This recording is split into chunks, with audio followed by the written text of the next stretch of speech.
बिस्मिल्लाहिर्रहमानिर्रहीम अस्सलामु अलैकुम वरहमतुल्लाहि वबरकातुहू। Welcome back to physics with Umar Farooq. PMC पेट टेस्ट नंबर 2 फिजिक्स पोर्शन है।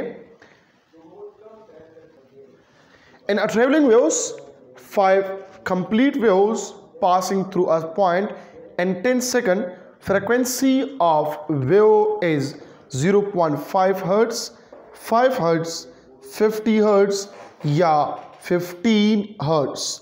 फ्रीक्वेंसी बराबर है किस चीज़ के? Number of cycle per unit time period. तो नंबर ऑफ साइकिल कितने हैं? वो है 5। टाइम कितना है? वो है 10 सेकंड। तो 5 divided by 10 which is equal to 1 divided by 2 या 0.5 hertz. So the correct option that is option number A. Number 2, which unit is used for the measurement of displacement? तो मीटर में हम इसको मेजर करते हैं, length में हम major करते हैं क्या? डिस्प्लेसमेंट। तो option number A is the correct one. Number 3, the speed of sound in air in water approximately equal to. अगर आप लोगों को पता है, ठीक है, याद है, तो टेस्ट नंबर 1 में आया था the speed of sound in air, और यहाँ पे क्या है? The speed of sound in water approximately equal to. तो यहाँ पे क्या है? वो है 15 मीटर पर सेकंड, या हम इसको लिख सकते हैं 1.5 किलोमीटर पर सेकंड। क्लियर हो गई बात? Now number 4, weber is the unit of magnetic flux, electric flux, both A and B या नन ऑफ दीज। तो इलेक्ट्रिक मैग्नेटिक फ्लक्स बराबर है B/A के, मतलब इसका यूनिट क्या है? वो है वेबर, और वेबर बराबर है किस चीज़ के? Tesla metre square. Tesla metre square भी आ सकता है, ठीक है। इलेक्ट्रिक फ्लक्स क्या है? इसका यूनिट है न्यूटन मीटर स्क्वायर पर कूलम, या ये बराबर है किस चीज़ के? वोल्ट इनटू मीटर के। तो दोनों जो है यहाँ पे याद होने चाहिए। नाउ नंबर 5, ऐसा यूनिट ऑफ वोल्टेज, पोटेंशियल की बात हो रही है, तो ऐसा यूनिट ऑफ वोल्टेज क्या है? Date is volt. वोल्ट्स नहीं है, ठीक है ना, वोल्ट है। V is equal to W divided by Q, joule पर कूलम के बराबर है, ठीक है ना।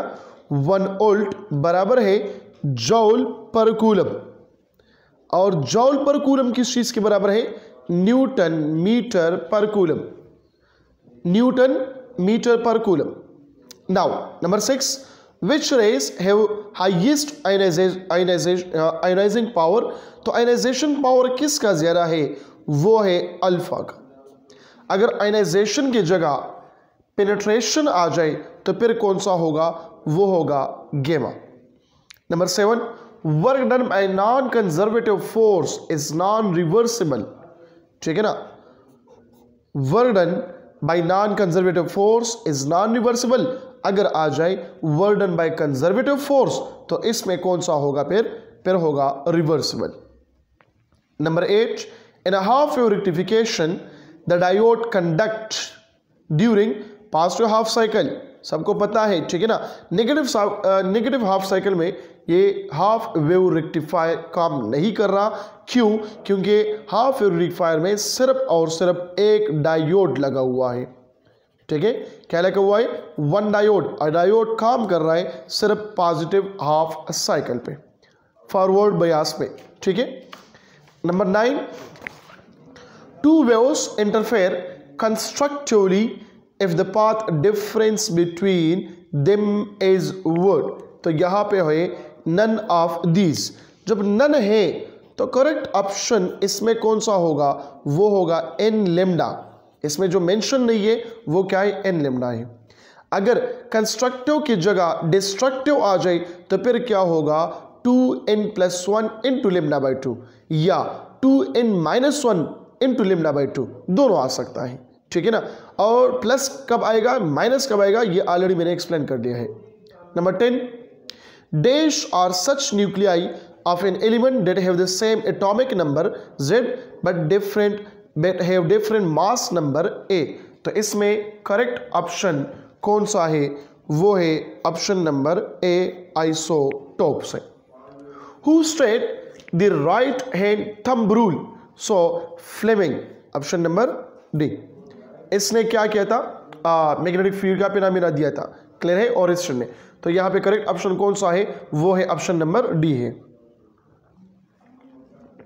Number 12, an apparatus which is used to measure current, voltage and resistance, मतलब करंट भी मेजर करे, वोल्टेज भी मेजर करे और रेजिस्टेंस भी मेजर करे, उसको हम कहते हैं मल्टीमीटर कहते हैं। वोल्टमीटर में हम सिर्फ वोल्टेज मालूम करते हैं, मेजर करते, गिलवानोमीटर पे वोल्टेज और करंट, और एमीटर पे लार्ज करंट, और मल्टीमीटर में सब। Now number 13, the maximum efficiency of full wave rectifier is, तो यहां पे है ऑप्शन नंबर ए है 80.60। अगर यहां पे हाफ वेव रेक्टिफायर आ जाए तो फिर क्या होगा? 40.60% होगा, क्लियर है। Now photo cell is similar to photo electric effect, Compton effect, pair production या पेयर इनहेलेशन। फोटो सेल ये क्या है? फोटो इलेक्ट्रिक इफेक्ट की तरह है, ठीक है। So option number A correct है। Number 15, if a charged particle move through a magnetic field perpendicular to it both, देखो perpendicular to it, तो क्या मोमेंटम और जो E है ये दोनों चेंज होंगे? मोमेंटम और टोटल एनर्जी कांस्टेंट होगी? Energy constant but momentum change, या यहाँ पे momentum constant energy change?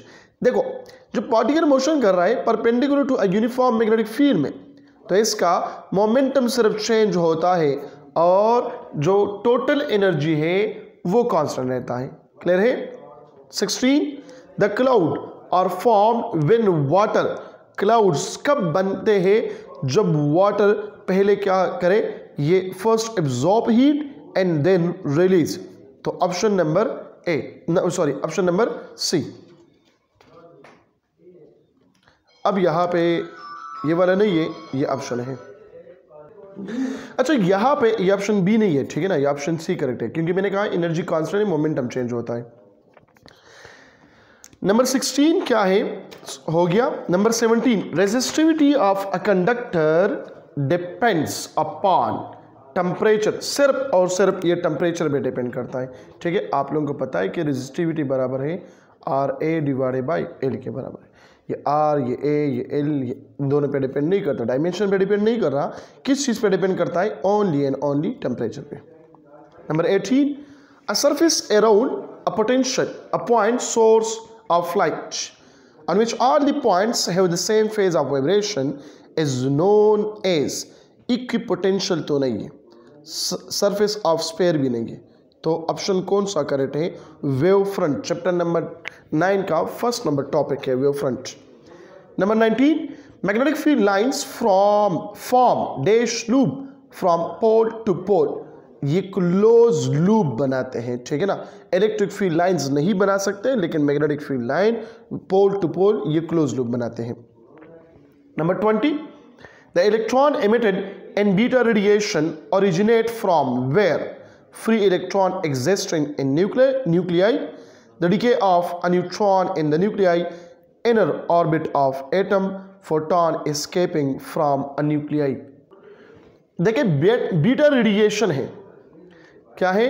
Beta radiation है, तो बीटा रेडिएशन जो है वो यहाँ पे तो एग्जिस्ट नहीं कर रहा, कहाँ पे? Free electron exist in nuclei, तो ये गलत है। Decay of neutron into in a nuclei या इन अ न्यूक्लियस, तो ये हो गया option question number 20। Now question number 21 क्या है? यहाँ पर देखिए, if a transverse wave travelling in denser medium is incident on a rare medium, तो आप लोगों को पता है कि जब वेव डेंसर मीडियम से रेयर मीडियम में क्या होता है? इंटरेक्शन करते हैं, कोलिजन होते हैं इन दोनों के दरमियान, तो फेज में कोई भी चेंजेस नहीं आते, 0 डिग्री चेंजेस आएगा। सो ऑप्शन नंबर कौन सा करेक्ट है? ऑप्शन नंबर ए करेक्ट है। 22, centripetal force X outward inward both of them, none of above, तो ये है इनवर्ड। अगर यहाँ पे आ जाए सेंट्रीफ्यूगल फोर्स, तो सेंट्रीफ्यूगल फोर्स फिर क्या होगा, ये ए होगा। क्लियर हो गई बात।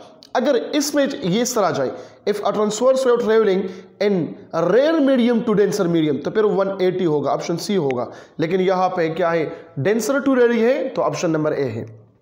Number 23, superposition of two waves having slightly different frequency, same amplitude and traveling in the same direction is called interference, diffraction, beats। देखो slightly different frequency है, जब slightly different frequency हो गई तो यहां पे क्या होगा, beats होगा। Option number C is the correct option. ठीक है। Number 24, how much a potential difference is required for establishing steady current। जब steady current आ गया, steady का मतलब क्या है, यूनिफॉर्म, यूनिफॉर्म का मतलब क्या है, एब्सोल्यूट, ठीक है, कांस्टेंट। तो इसके लिए पोटेंशियल एनर्जी पोटेंशियल डिफरेंस भी कांस्टेंट होनी चाहिए। So option number B is the correct one. ठीक है। Now number 25, Newton first law applicable only accelerating frame, inertial या both A and B या नॉन inertial frame। तो यहां पे देखें करेक्ट ऑप्शन कौन सा होगा, ये होगा ऑप्शन नंबर बी होगा। लेकिन एक्सेलरेटिंग फ्रेम और नॉन एक्सेलरेटिंग फ्रेम ये दोनों करेक्ट है, सॉरी ये दोनों सेम है। ठीक है। अगर यहां पे आया होता कि Newton first law is not applicable in, so both A and C हो, ए एंड डी होता यहां पे, लेकिन यहां पे है कहां पर एप्लीकेबल है, सिर्फ और सिर्फ इनर्शियल फ्रेम ऑफ रेफरेंस है, और इसको हम कहते हैं नॉन एक्सेलरेटेड। क्या कहते हैं इसको, हम नॉन एक्सेलरेटेड कहते हैं। इनर्शियल फ्रेम ऑफ रेफरेंस को हम non inertial frame, non accelerated frame of reference भी कहते हैं। So option number C correct है। नाउ नंबर 26 क्या है, coulomb's law is true for atomic distance, nuclear distance, charge is well is uncharge particle. तमाम distance पे ये क्या करते हैं, डिपेंड करता है। F is equal to k Q1 Q2 divided by r square. 24, electron can not reside nucleus is explain by Compton effect, photo electric effect, Zeeman effect या uncertainty principle. किसने एक्सप्लेन किया था, uncertainty principle. Option number D is the correct one. Number 28, crop mutation is performed by high intense radiation, low intense radiation, mutation is done without radiation या none of above। तो correct option इसमें क्या है, वो है low intense radiation. Crop mutation is perform by low intense radiation. ठीक है। Now 29, the angular speed of the wheel of a bicycle is 8 pi radian per second, their time period of rotation क्या होगा। शाबाश, आपको पता है, period मालूम करना है। ये रेडियन पर सेकंड है, ओमेगा है, ओमेगा का वैल्यू क्या है, 8 पाई रेडियन पर सेकंड है। अब आपको पता है कि ओमेगा किस चीज के बराबर है, 2 पाई इंटू एफ के बराबर है। दोनों कंपेयर करें तो यहां पे आ जाएगा 8 pi is equal to 2 pi into F. Pi pi के साथ खत्म हो गया, 2 1s are 2 and 2 2s are 4 2s are 8, तो फ्रीक्वेंसी हो गया 4। अब टाइम पीरियड मालूम करना है, so T is equal to 1 by F, तो ये होगा 1 divide by 4 which is equal to 0.25 second. So option A is the correct one. Number 30, the core of transformer is made of soft iron. Number 31, work done in an isobaric process is given by, आपको पता है work किस चीज के बराबर है, P delta we के बराबर है। अब डेल्टा की जगह इन लोगों ने क्या लगाए, डी लगाए हैं। सो ऑप्शन नंबर क्या होगा, बी करेक्ट होगा। Number 32, principle of electric generator is based on Biot Savart law, Ampere's law, Newton law, Faraday law. तो Faraday law of electromagnetic induction पे ये काम कर रहा है। क्या, इलेक्ट्रिक जनरेटर जो electrical energy mechanical energy convert करता है इलेक्ट्रिकल एनर्जी में। Now 33, half wave rectifier passes only lower half cycle, upper half cycle, both cycle, none of above. हमेशा के लिए अपर हाफ साइकिल। अपर क्यों? क्योंकि ये पॉजिटिव है और लोअर क्या होता है, ये नेगेटिव होता है। सो इसमें करेक्ट ऑप्शन कौन सा है? वो है ऑप्शन नंबर बी करेक्ट है। Number 34, area of PV diagram gives us. PV diagram, अगर आप लोगों को याद है लेक्चर लिंक में मौजूद है ये लेक्चर भी, कि वर्क किस चीज के बराबर है? P इंटू वी के बराबर है। या आगे देखो, ये P और ये V, यहाँ पे ये एरिया आ गया। तो एरिया हमेशा के लिए क्या होता है? लेंथ मल्टीप्लाई बाई विड्थ होता है। तो लेंथ क्या है? P multiply by V। So P और V ये आपको क्या देता है? वर्क देता है, ठीक है ना। पास्कल इंटू मीटर क्यूब ये वर्क देता है। तो ऑप्शन कौन सा टिक होगा? ऑप्शन नंबर बी करेक्ट होगा। नाउ नंबर 35, देखो इंटरनल एनर्जी का भी ये यूनिट है, एंट्रोपी का भी है, ठीक है, और यहाँ पे हीट का भी यही है, लेकिन ये देता क्या है? ये वर्क डन देता है। क्या देता है? वर्क डन देता है।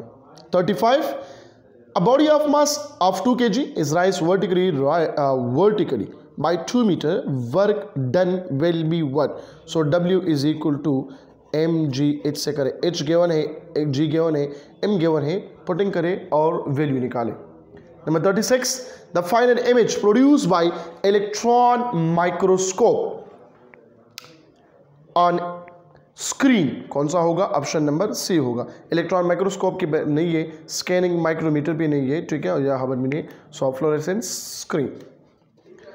Number 37, when a cell of EMF 1.5 volt and internal resistance 0.3 ohm is connected across the same resistor, then R is equal to what? देखो ये तो सिंपल है। When a cell of EMF इतना है and internal resistance इतना है, पहले आपको लोग क्या करें? मालूम करें, रेजिस्टेंस मालूम करना है। सो EMF is equal to I into R plus R, capital R मालूम करना है। तो कैसे मालूम करेंगे? देखो आपको पता है E is equal to I R plus I R. हमें तो करंट भी मालूम नहीं है, तो करंट कैसे मालूम करेंगे? E डिवाइडेड बाई R की जगह मालूम करें। ये करंट मालूम करें, यहाँ पे पुटिंग करें और निकालें R का value. 38, what is the energy stored in a capacitor of capacitance 2 microfarad and potential difference between plate is 12 volt. पता होनी चाहिए U is equal to 1/2 into Q into V। Q given है 2 microfarad है, V given है 12 volt है। Value लगाएं, answer आ जाएगा।